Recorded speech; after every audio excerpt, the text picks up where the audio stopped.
Betohem në shpirtin tim se gjatë ditëve të kaluara keni lënë aq shumë padrejtësi e përçarje sa që përmes përvojës së përfituar mund të mësoni se si të largoheni prej rrugës së atyre që janë të padrejtë, shpifës dhe që bëjnë ngatresa.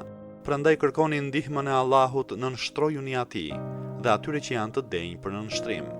Kini frikë dhe ruajuni nga Allahu para se pendoheni, të përmalloheni dhe të dilni para tij.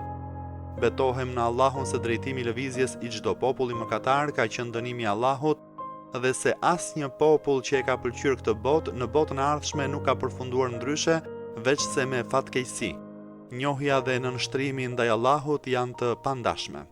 Ai që e njeh Allahun friksohet prej tij dhe kjo frikë bëhet shkaktare e nënshtrimit ndaj tij.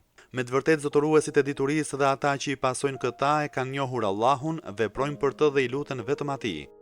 Allahu thot, në të vërtetë nga robërit e tij, Allahut i friksohen vetëm dietarët. Sure Fatir, ajeti 28.